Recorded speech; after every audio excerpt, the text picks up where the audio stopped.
Si vous aimez les histoires à rebondissements, où l'impossible rencontre la justice divine, abonnez-vous à la chaîne dès maintenant. Chaque semaine, découvrez une nouvelle histoire émouvante, provoquante et inspirante. Imaginez maintenant ce qui suit. Le ciel était encore lourd de l'aube lorsque Vanessa, les mains trempées d'eau froide et de savon bon marché, frotta le sol de la cuisine avec un morceau de tissu déchiré. C'était le même tissu qui, des années auparavant, avait servi à la robe de sa mère. Chaque mouvement de ses bras maigres était comme un cri silencieux pour tout ce qu'elle avait perdu. La maison était silencieuse, mais le silence n'apportait pas la paix. C'était le genre de silence qui précède les paroles dures, les regards blessants, les ordres inutilement hurlés. À 19 ans, Vanessa savait déjà que dans cette maison, elle n'était pas une fille, ni même une humaine. Elle était une présence utile. Un fardeau porté par obligation. Angela, la femme qui aurait dû l'accueillir après le tragique accident qui avait emporté ses parents, ne cherchait plus à cacher son mépris. Dès la nuit où les funérailles se terminèrent et où les condoléances s'apaisèrent, Vanessa cessa d'être une jeune fille pour devenir une servante. Son seul héritage ? Une douleur sourde dans la poitrine et la certitude que le monde s'en fichait. À l'aube, l'odeur du porridge brûlé était le seul signe que le jour avait commencé. Tandis que les filles légitimes d'Angela dormaient entre des draps à fleurs, leur téléphone portable chargé à côté du lit, Vanessa frissonnait de froid et d'épuisement devant le fourneau. Son estomac vide résonnait plus fort que la vieille radio du salon, et pourtant, elle savait qu'elle ne mangerait pas. Pas encore. Soudain, la voix familière résonna dans le hall avec force. « Tu n'en as pas encore fini avec ça, espèce d'inutile ?» Angela apparut dans la cuisine, vêtue d'une robe de soie, les yeux fortement maquillés et l'air impatient. Sans attendre de réponse, elle prit l'assiette des mains de Vanessa et la jeta dans l'évier. « Si tu fais ça, autant ne pas le faire. Il arrive aujourd'hui. » Vanessa leva les yeux, confuse. « OMS ?» Angela souriait des lèvres, mais pas des yeux. C'était le genre de sourire qui précédait la cruauté. « Votre futur mari. » La phrase tomba comme une pierre sur la poitrine de la jeune femme. « Il est aveugle. Et pauvre. Comme tu le mérites. » Ce serait le début d'un nouveau cauchemar. Ce que Vanessa ignorait et même Angela n'aurait pas pu imaginer, c'est que cet homme, caché derrière une canne et les yeux bandés, détenait un secret qui allait tout changer. Nous savons désormais ce qui se passe lorsque la douleur cesse d'être une conséquence et devient un outil de contrôle. Vanessa a grandi avec des rêves simples, une chambre à elle, une paire de chaussures qu'elle n'avait pas héritées, la chance de terminer ses études et, qui sait, un jour, de retrouver le sourire sans culpabilité. Mais en 2014, alors qu'elle n'avait que 13 ans, un accident de voiture a emporté ses parents. Dès lors, tout ce qu'elle avait connu comme famille s'est effondré. Elle a été confiée à la seconde épouse de son père, Angela, qui, au début, cachait son venin derrière de fausses larmes et des promesses en l'air. « Tu vivras avec moi. Je prendrai soin de toi comme si tu étais mon propre fils, » dit-il, les larmes aux yeux devant ses voisins. Mais dès que le deuil s'estompa, le rôle de mère disparut. Vanessa devint un fardeau dans la maison où elle avait été autrefois une fille. Elle se mit à nettoyer, cuisiner, laver et servir. En retour, elle reçut des restes, des vêtements déchirés et une solitude qui criait jusque dans le silence. Les années passèrent, et l'adolescente devint une jeune adulte, le corps épuisé par tant de travail et l'âme encore plus meurtrie. Angela, quant à elle, gardait les apparences. Dans les couloirs, elle était là, mère dévouée, à la maison, la geôlière. Vanessa était qualifiée d'inutile, de stupide, de poids mort. Et le plus cruel ? C'était dit d'un ton neutre, comme si c'était juste. Le matin où tout a changé, Angela est arrivée avec une décision qui ne souffrait aucune discussion. Prépare-toi. Aujourd'hui, tu vas rencontrer ton fiancé. Vanessa, ne comprenant pas, demanda. Moi ? Un fiancé ? Oui, répondit froidement Angela. Tu seras la femme d'un aveugle. Il ne recherche ni la beauté ni le luxe. Il veut quelqu'un qui lui obéisse. Et toi, tu n'as vraiment rien à perdre. Les mariages forcés demeurent une réalité dans de nombreuses régions du monde.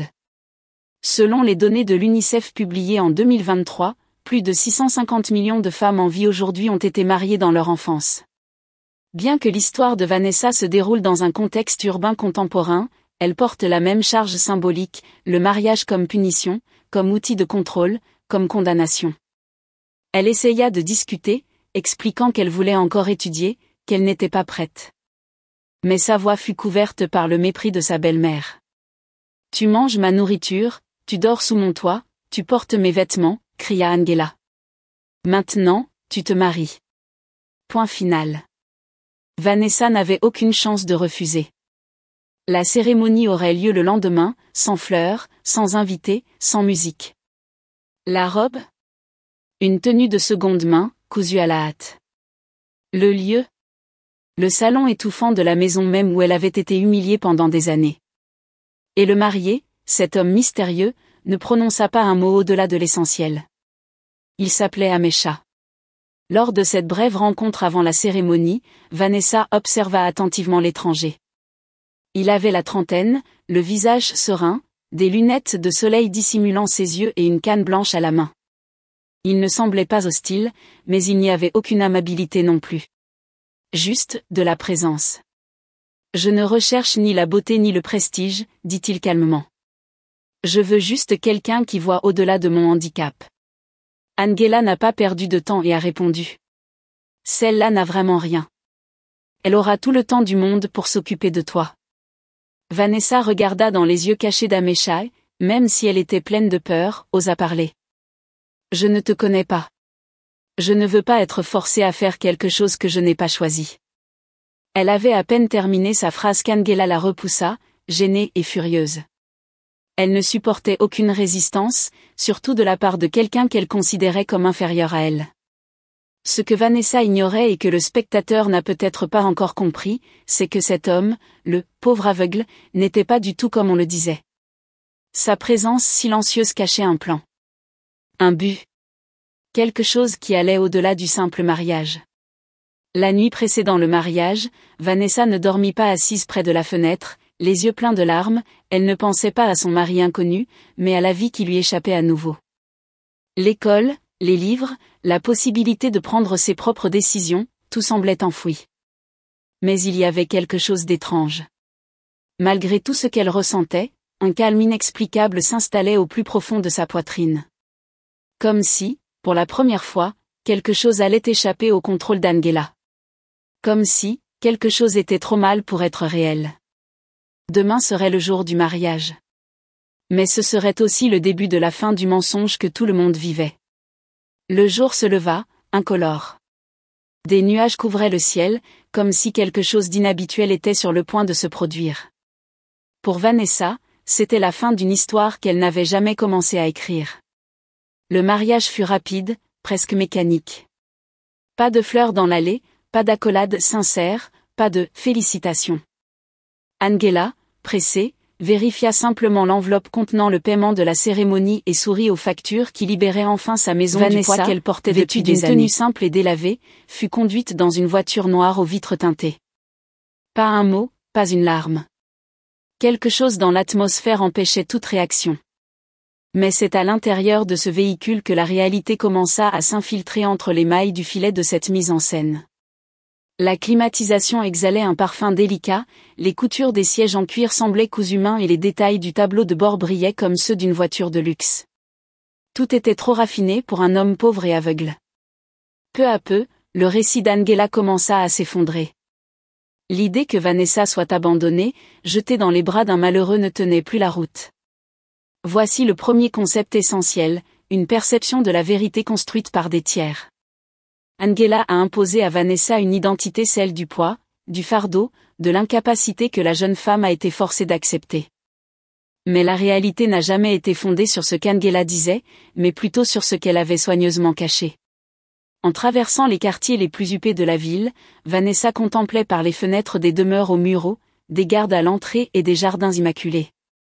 La voiture s'engagea dans des rues bordées d'arbres et s'arrêta enfin devant un immense portail orné des initiales dorées gravées en fer, EM. Son cœur s'emballa. Avant qu'elle puisse poser une question, le portail s'ouvrit lentement, révélant une propriété digne d'un film, fontaine en marbre, escalier en colimaçon, colonnes vertigineuses et fenêtres si larges qu'elles laissaient la lumière baigner chaque recoin du hall principal.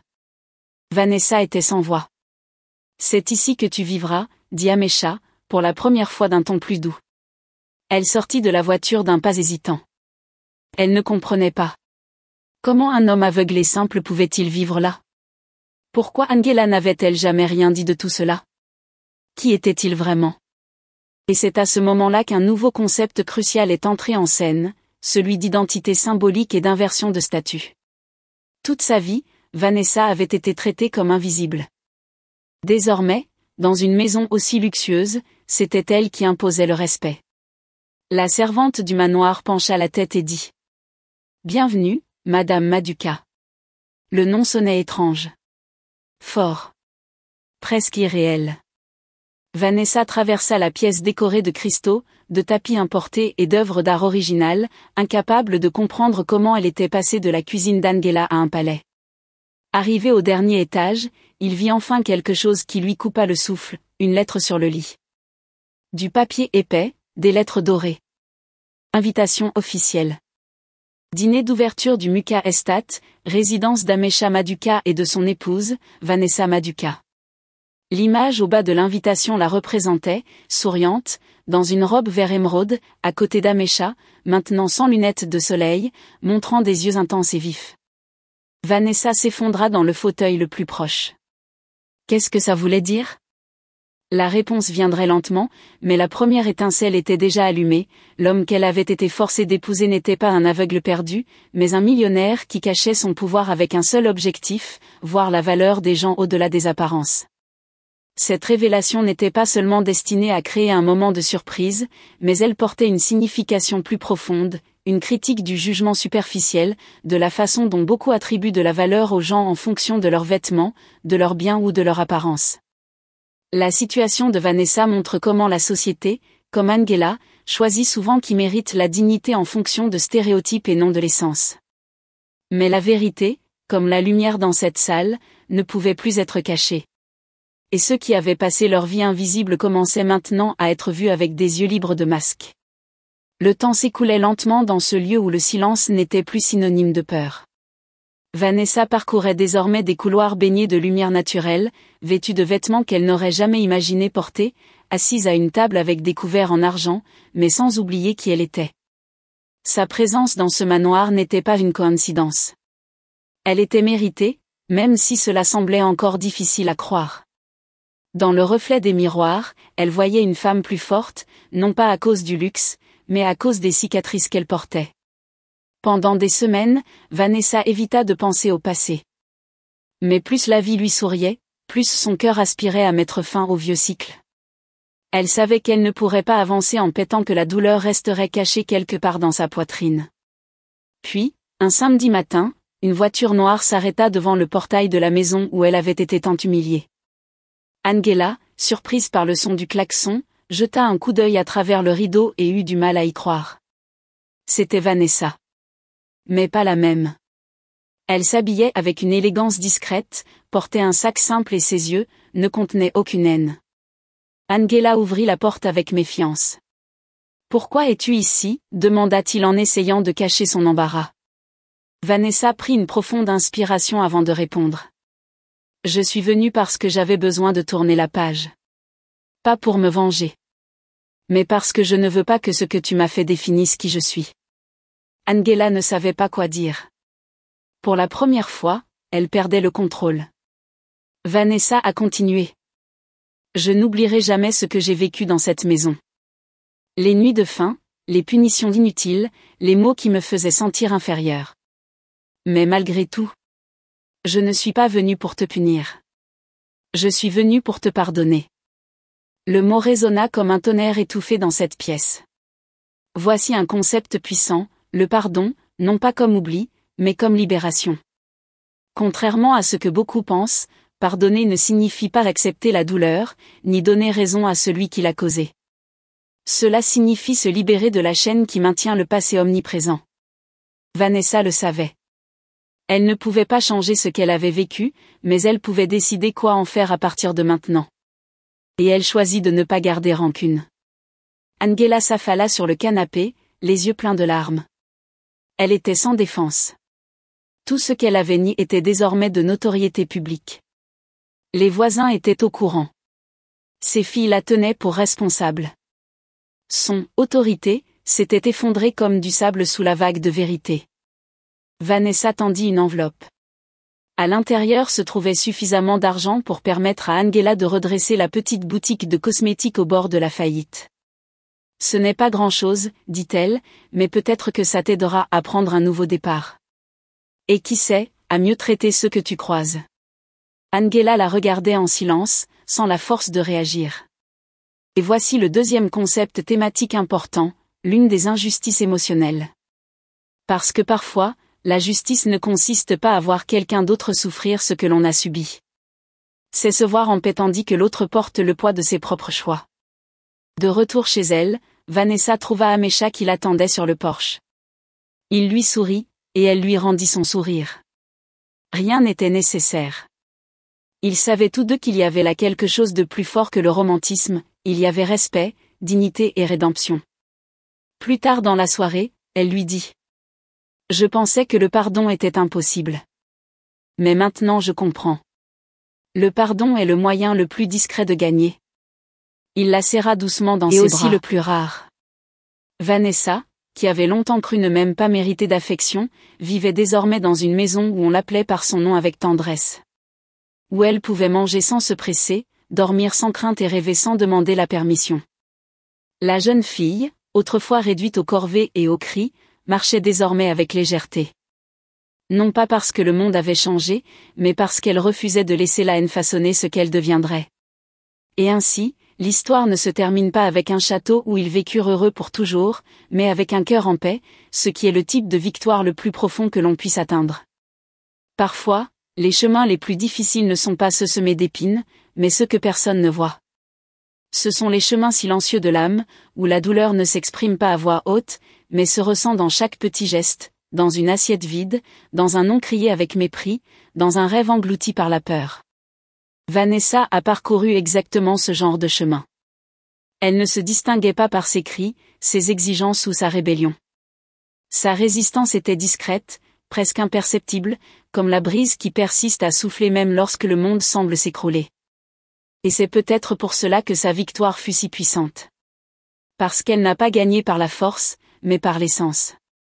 Tout au long de ce voyage, nous avons vu comment son histoire est passée d'une simple histoire de survie à une histoire d'amour. Traitement la jeune fille qui lavait le sol les larmes aux yeux marche désormais sur des sols qu'elle n'aurait jamais cru toucher non pas par statut, mais par mérite.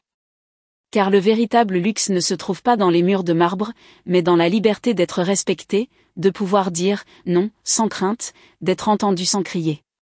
Mais ce que ce récit nous apprend va au-delà d'un simple rebondissement surprenant. Elle nous confronte à des questions inconfortables. Combien de Vanessa vivent parmi nous, invisibles, qualifiées d'inutiles par ceux qui devraient les protéger? Combien de mariages se font encore non pas par amour, mais par intérêt, par contrôle ou par pure punition? Combien de femmes sont vendues avec des sourires déguisés en bonnes intentions? Le monde regorge encore de milliers d'histoires comme celle-ci, mais sans issue juste.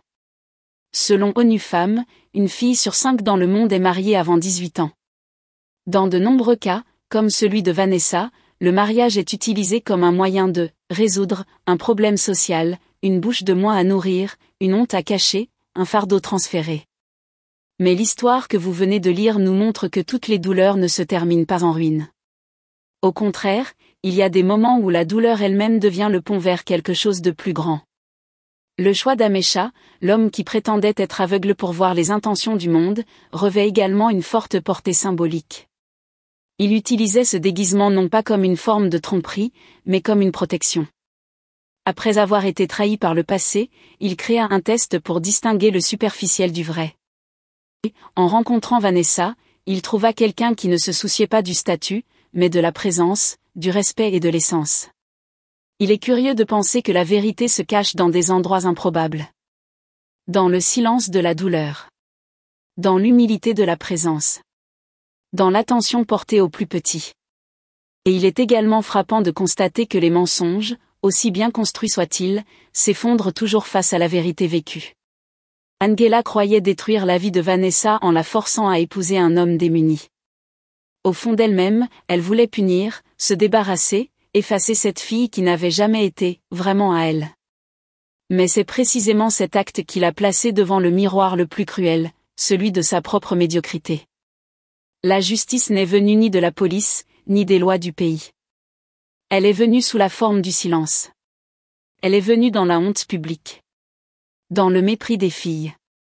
Dans l'abandon des voisins. Et surtout, dans ce qui blesse le plus un cœur endurci, pardon inattendu. Quand Vanessa est revenue dans cette maison, une enveloppe à la main, elle n'est pas revenue pour se venger. Elle est revenue pour se libérer. Elle est revenue en femme, et non plus en victime. Et ce qu'elle a fait, la tendre la main à quelqu'un qui n'a fait que lui faire souffrir, n'est pas de la faiblesse. C'est du courage. C'est pourquoi cette fin n'a besoin ni de château ni de couronne. Ce qui fait de Vanessa une reine, c'est qu'elle a su préserver son intégrité dans un monde qui tentait de la détruire de l'intérieur. Elle a refusé de laisser la cruauté façonner son caractère. Et c'est la plus noble forme de résistance.